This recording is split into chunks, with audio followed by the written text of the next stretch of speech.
everybody, you're very welcome to Bloom at Home, Board BA's virtual event to celebrate Ireland's largest garden and lifestyle festival. It's Miriam here O'Callaghan and I'll be your MC for today's talks. Well, while current circumstances have kept us away from Bloom's long-time home in the Phoenix Park, we're broadcasting today from Bloom's second home, the Board BA offices in Dublin's city centre. Well, look, I was lucky enough to broadcast my RT radio show, Sunday with Miriam, for a good few years from Bloom. It was always such great fun and a wonderful, happy experience. And I'm really looking forward to being back broadcasting from there next year. Well, horticultural experts and some familiar faces who've embraced gardening over the past year are going to be joining me for 5 talks today. And we'll be bringing you heaps of gardening inspiration and advice so you can get growing in your own garden or your balcony this summer. Each panel is going to contain a Q&A section where you can ask the speakers your gardening questions. And if you're watching via the Bloom website, you can submit questions into the Slido text box. And if you're joining us on Facebook and you'd like to ask a question, well, Slido can be accessed at boardbeabloom.com. And look, we want to see your gorgeous gardens and blooming balconies online. So we've joined forces with RTE to give away 6 €500 vouchers to spend at your local garden centre. And to enter this competition, you simply post a picture or a video of your gardening efforts on Instagram, Twitter or Facebook using the hashtag #BloomAtHome and tag @BoardBeaBloom. Entries are going to close at midnight tomorrow night and the lucky winners will be announced on Tuesday, so the best of luck with that. Well, look, let's get going with our first talk. This year, Board BA launched Easy Steps to Dream Gardens. It's a new initiative that shares 7 easy-to-follow garden designs and planting plans to help you create a dream garden at home. Well, we're joined this afternoon by 2 of the Dream Gardens designers and multiple gold medal winners at Bloom, Nicola Haines and James Purdy. And also joining us is Paraic Horkan from Horkan's Garden Centres to talk about some of the Irish-grown plants that are featured right across the designs. You're all very, very welcome, guys. And just to say, remember, you can ask our guest questions on Slido on boardbeabloom.com. Nicola, first of all, you've designed award-winning gardens at Bloom, and you've also designed the beautiful shared spaces family garden that people can recreate at home, which we can see on screen now. What's the difference between designing a show garden and a garden in the real world, Nicola? Well, I suppose a show garden is a perfect snapshot in time, and it shows where everything is blooming, everything is looking perfect, and there's no reality to kind of get in the way of a beautiful picture. I suppose it's a stage set, and then at home reality comes crashing in, and you have to have things like washing lines and compost and everything, all the other paraphernalia. And also, I suppose in show gardens, you don't necessarily show the house. It's obviously in real gardens where the house and the threshold between where the doors and the views are that's the portal within which we can see the garden. So that's a very different way to, I suppose, design from the house, or they're viewed in different ways. It's beautiful. Where did you get your inspiration, all of you? I'll ask you, James. I mean, that beautiful coastal garden. You designed. Where did you get your inspiration for that? Similar to what Nicola was saying, it comes from living close to coastal environments. So projects there, residential projects, you pick up essences of what you want to put into a garden, and then you'd overlap that with the house idea of being onto the back of a house. And if it's a family garden or multiple use garden, especially in the last while, I wanted to bring in different zones in the garden, that you would have family lawn, seating area, barbecue area, a pool as well, and just create a garden at different stages to it that would reflect coastal environments. So you can do that with the gravel, with the water, with the planting. So you would look too coastal, but then you would try and create the briefs you would imagine a family would want for that garden. It's really beautiful. We were just looking at there, but I suppose maybe someone like me or people watching now, it seems so magnificent. It would seem out of their ability to create something like that, James. But you're saying probably everyone could. Yes, it's like these gardens give you a good way of looking into the process, into the planting design. But if you take mine, you can very quickly see how you would strike out a path and how you would do 4 points for the lawn area, and then you would mark out your borders. So it's not too far removed from people to engage with that process. And the first one would be is just understanding your space and then applying a design to it. And Paraic, you're probably the guy at the front line, so you get people like me coming in going, help me make a nice garden, please. How do you think the easy steps to dream gardens will help people? I think they're a fantastic resource, Miriam. There's 7 really, really good gardens, and irrespective of whether you're a newbie starting a new garden or you have an established garden, there are aspects of each of the 7 plans that you can introduce to your own garden. So James's garden is a great example. I mean, we're living in Ireland. Every garden is exposed to wind to some degree. Yeah. And because of our coastal nature, James's garden is so relevant to so many people. And we're often asked, what are the best plants to use in an exposed garden? And each of the 7 plans comes with a list of Irish grown plants that are suitable to use for the various different aspects. So, you know, some people can take something from each of the plans and incorporate it into their own gardens. What's the most familiar question you get asked the most in a garden centre, Paraic? Probably the most common question is how to prune a hydrangea. And I always tell people, with great care and with the secateurs. But we get questions all the time from people. You know, particularly the wind is a big question. Plants that will grow in windy areas, plants that will grow in shade. There's a myriad of different questions. And it's a really good point that within the garden centres, you've got, I always think we're a little bit like pharmacies, because you've got experts, trained horticulturists, that give of their time and their advice freely.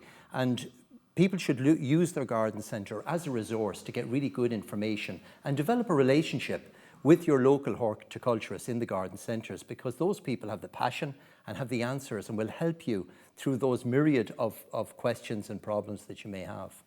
And of course, Nicola, because of the pandemic, people's homes almost, and their gardens in particular, became their sanctuaries. And your design is great because you've managed to use the garden to almost represent the entire family. What's the best way to get a family involved in garden and garden design? I think Miriam is about really just sort of providing something that the kids are going to be interested in. And so this design, yes, is about, was for older kids and for young adults. And we have 3 older kids as well at home. And really all they're interested in now is just having a space to be with their friends. And I think that age group is curiously undercatered for in lots of ways. And near us in our park, there's a little kids' playground that you find that fills up with teenagers kind of in the early evening, and which often causes a bit of dismay from local residents because it's not really where they're supposed to be. But I think if you can, and if you have the garden that a size of garden that you can provide a little space for them they just want to be together really. And I think particularly that age group where there's so many different things and dangers potentially and problems that can occur, it's great if you can have them in your garden and you know where they are and what they're doing. When you went about designing that, and it doesn't have to be a huge area, that's the other thing, because I think a lot of people even watching, if you go, oh, I need a big garden, but you can do it in small spaces. Absolutely, yes, no, I really think you can, yes. I mean, I think in several of the designs in mine and several of them, I know Maeve O'Neill's garden as well, has different sections to it, and I suppose if you start by putting a structure in place, then what happens in each of those spaces can change over time and just evolve depending on what your kids are interested in. But yes, you can do that even on quite a small in a small area. Look, lots of people are sending in the questions on Slido. James, this one is for you. Fiona in Donegal, it must be beautiful there today, Fiona. Can you suggest some large summer flowering shrubs that will stand up to crosswinds from the Donegal coast? Putting you in the spot there, James. Yeah, no, I've actually finished a garden in Portnablane, Donegal, and I remember my first site visit. We actually walked the village, and that would be one of my first things would be is go and see what else is growing in other people's gardens in your location, and that would be a good reference point to go to a garden centre and say, look, I've took this photograph. What is this plant? Because it's doing really well. Because if it does well in the context of where you're looking to plant, that's one of the first good steps you could take. And for that one there, you know, we use rhododendrons, hydrangea, we use fuchsias, even rosemary, which we would think is a small shrub, like a small one. one of them, it was growing there almost like a tree, quite impressively. So plants, that range of plants, you just want to find something that's quite tough. You would look at the leaf structure as well, but looking around you, I would find was the best way I started off that garden in the location. And with crosswinds as well, even before you're going at one shrub element, try and design and think about how you can take the winds out of the space, which first thing would be hedge planting, tree planting, to try and slow down the wind and stop it just getting to one plant. Interesting. And Paraic, from your point of view in a garden centre, what would you say to that as well, to that woman in Donegal? Absolutely. It's about creating that initial shelter. So using plants like phormiums or a plant called Iliagnus to create that initial barrier to the wind. Because if you can take the sting out of the wind, and particularly the salt out of the wind, you can create a beautiful garden with lots of different plants.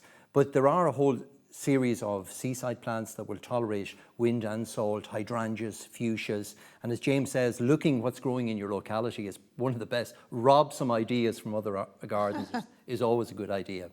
What's one plant you should never plant in that garden in Donegal? Well, and something that's going to, that's going to be very sensitive to the wind. So a Japanese maple, for example, will not tolerate high degrees of wind. But there's such a wide choice of plants suitable for coastal and windy gardens, and so there's plenty of choice. Another question for you, Paraic. The dream garden designs, we've had a few questions from viewers about recommendations for their lawn, from patchy grass and poor soil to full of weeds. Would you have any recommendations? Well, a big trend at the moment is actually giving your lawn back to nature. So we're seeing that hugely at the moment, where people are actually cutting their lawns a lot less. They're allowing the daisies to flower, the dandelions to flower, the clover to flower, because they're so good for pollinating insects. And it also cuts down on the work as well. So, the manicured lawn is going out of fashion, and people are actually going back to rewilding, giving back to nature, planting spring bulbs in your lawns. And I'd recommend, why not give it back to nature? Sticking with you, Paraic, because our listeners are sending them fast and furious, and all the people watching today. Can you recommend, Paraic, some shade-loving plants for one of our viewers to spruce up their front door? Well, the first place I'd ask you to take a look at is Oliver's garden. It's one of the 7 designs. It's called the Easy Garden, and he's got a whole collection on recommendations of shade-loving plants. But things like hostas do really well. Begonias, if you want a little bit of flower. Ferns are brilliant in shaded area. The Japanese maple that we mentioned earlier on, that will take dappled shade. So again, there's lots of really good plants that you can put in pots and containers right at the front door. A lovely plant that I like is one called Fatsia spider's web. It's an evergreen plant. It's got variegated foliage. It gives colour all year round, and it's such an easy plant to grow and tolerates shade brilliantly. Fantastic. Nicola, a question here from one of our viewers. Ireland has such varying weather, the recent years showing long, dry, hot periods and then extreme wet conditions. How do you deal with that as a designer of a garden? That's a tricky one. Yes, it is difficult. I mean, I suppose I would generally try to use plants that are pretty resilient and that can cope with both conditions. I think sometimes with the hot conditions, we also forget about wind, and that actually wind can be very drying with plants as well. And when we get really big deluges of wet, then actually the plants don't have enough time to actually take up the water. So I think sort of going for more drought tolerant things maybe is a little bit more important actually. I mean, some of the grasses, there's a palette of plants that I would generally use, which are actually some of which would be in my plant list, but there's some fantastic ones as well in some of the other designers' lists. But ones that are really, I suppose, just generally pretty resilient and can cope with most things. Are the ones to go for. Things like the geranium, Roxanne. Geranium. Yeah, I mean, that's such a trooper of a plant. And my big favourite is Nepeta, which is a catmint, which is just a brilliant plant, and you can really divide it and you can make lots of plants out of one single one. The grasses also really good. Stipa tenuissima is a good one that I like to use a lot. So generally, I haven't had problems. We have, places in our garden that have extreme wet and then very dry in the summer as well, and they've still managed to come through. Survive. So, yes, I think so. Picking resilient plants, I think, is a good. Yeah, I'll give that same question to you from our viewer as well. James, what do you go for? Which ones do you like? It's so broad. I find it hard because there's so much choice almost. You have to say, step back and, what's the feel of the space or what's the specific garden? The environment's the first thing, if it's coastal, if it's inland, if it's mountainous. Is it high shade? Is it full sun? My own garden can range from full sun to full shade within 2 meters. So you would start to, again, understand the space you're looking to plant into. And then I would get more confidence for plants I'm growing at home in my garden or in the allotment, because I like to see how they go through the winter into the next summer. Because to buy a plant in summer, it's at its best, but how that winters and comes through the next year. So I have ones at home, like certain different plants of like ferns and fuchsias, climbing hydrangea, even clematis have all come through really well, right down to different types of roses I find are quite tough as well. So there's quite a range in my own garden which I would develop on now because they're doing well for me, so they'll do well for other gardens. I don't know about that. You are a great garden designer.